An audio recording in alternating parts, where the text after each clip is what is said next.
And welcome to our YouTube channel Byte Boost. I hope you all are doing good. And in the last videos, we have covered home option, insert option, and some part of formulas. So in this video, we are going to talk about which one is the best Xlookup or Vlookup. We will try to find out the values with these formulas. But if you are new to this channel, do not forget to like and subscribe so that whenever we will upload the video, you will get the notification. Without any further delay, let's jump into the topic. So as you can see as the table in the screen, so we will try to find out the values with Xlookup and Vlookup. For Vlookup, we will simply give the Vlookup and the value would be this one. Now table array is this, and here we want a column index. For column index we want a gross sales, so simply we will add 4 here and we will add a 0.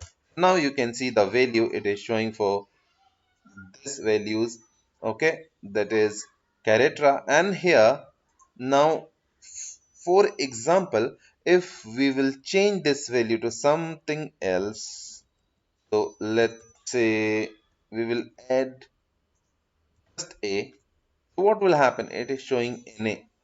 So again, to ignore this, what we have to do is we have to add if in a, and here we have to add double quotes, that is nothing if it is not finding the value for this. Now if I'll change this for Montana, so it will give the value. So as you can see, we are adding this extra values, is this extra formula to avoid this NA error. So now in the same, if we will use Xlookup, so we want this value and lookup array would be this, and a return array I want a value from this unit sold. And now if not found, so you remember when we were using the VLOOKUP, if something it is not found by the formula, then it was showing error. So instead of using another formula, we can simply give the double quotes here and we want an exact match and then enter 0. Now as you can see here, the value is reflecting for Montana and for peso, so it is showing 292.